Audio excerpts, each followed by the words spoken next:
Assalamualaikum warahmatullahi wabarakatuh. Salam sejahtera untuk kita semua.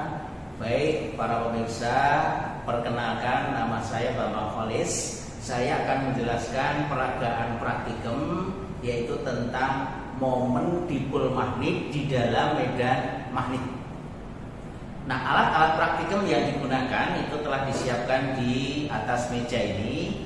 Yang pertama adalah sepasang kabel Helmholtz.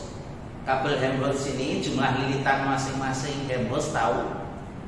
Kemudian ini power supply untuk memberikan arus pada kabel Helmholtz. Kemudian untuk mendeteksi besar arus menggunakan ampere meter yang telah disiapkan. Kemudian kalau kabel Helmholtz ini dialiri arus, berarti di antara kedua kabel Helmholtz ini akan timbul medan magnet homogen atau dianggap homogen. Arahnya sesuai dengan aturan tangan kanan kita, yaitu kalau misalnya saya lihat dari sini arah arusnya searah jarum jam, berarti menggunakan aturan tangan kanan kita, maka ini arah arus, maka ibu jari arah medan, maka arah medannya menuju ke kanan dari posisi pemirsa. Nah, kemudian yang kedua adalah kawat loop. Kawat loop yang disiapkan ada beberapa macam. Ada yang kawat loopnya ada satu lilitan saja yang sudah terpasang di antara kabel Helmholtz ini. Kemudian ada yang kabel loopnya dua seperti ini. Kemudian yang ketiga kabel loopnya, kawat loopnya yang ada 3 lilitan seperti ini. Nah, nanti bergantian kita pasang di antara 2 kabel Helmholtz.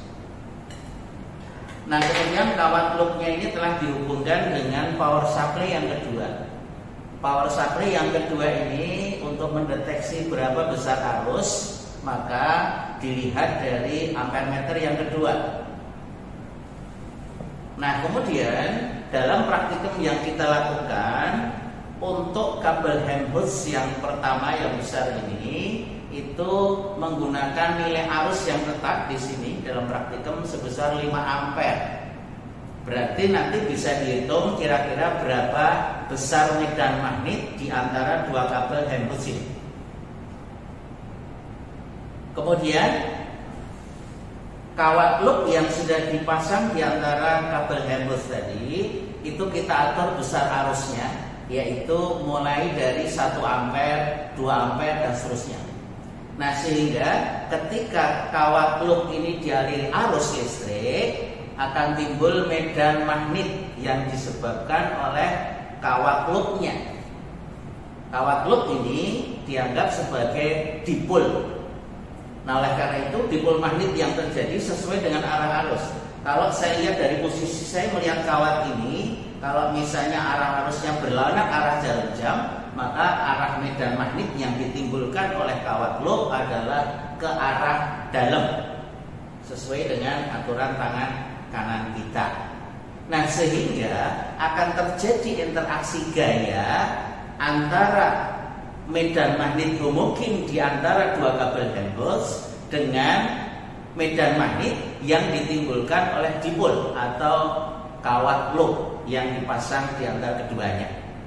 Nah, akibatnya apa? Akibatnya akan terjadi gaya interaksi, terjadi rotasi. Maka nanti di bagian posisi kawat semula ini akan muter atau muntir begitu.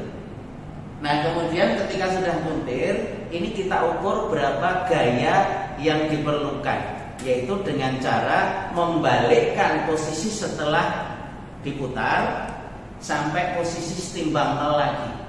Nah, nanti kita catat berapa gaya yang diperlukan oleh kedua interaksi medan magnet loop dan kabel Helmholtz. Nah, kemudian kita atur arusnya mulai dari 1 ampere, 2 ampere, 3 ampere dan seterusnya. Nah, yang kedua, kawat loopnya yang dipasang di antara 2 kabel Helmholtz ini diganti dengan kawat yang loopnya 2. Nah, setelah sama dilakukan percobaan mulai dari 1 ampere, 2 ampere, 3 ampere dan seterusnya. Kita ukur berapa interaksi gaya yang terjadi. Nah, kemudian kita ganti dengan kawat yang 3 low.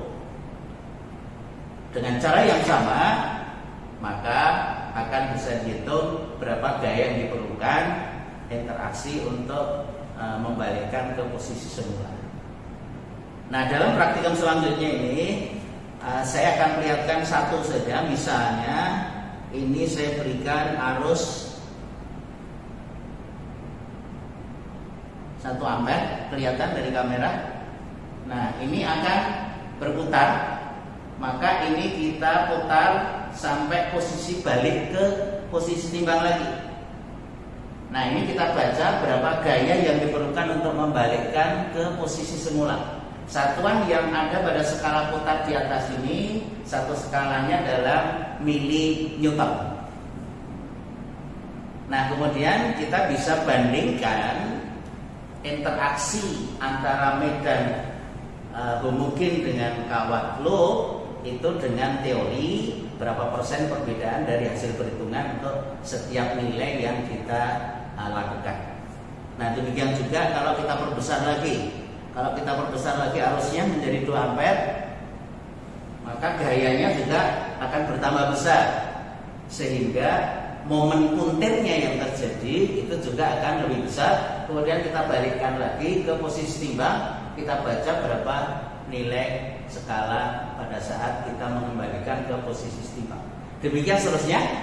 Untuk praktikum selanjutnya nanti kita akan ambil data secara lengkap yang bisa dilihat di PPT yang lain untuk praktikum selanjutnya. Saya kira ini saja yang bisa saya sampaikan terkait dengan percobaan ini. Mudah-mudahan secara garis besar difahami. Terima kasih atas perhatiannya. Assalamualaikum warahmatullahi wabarakatuh.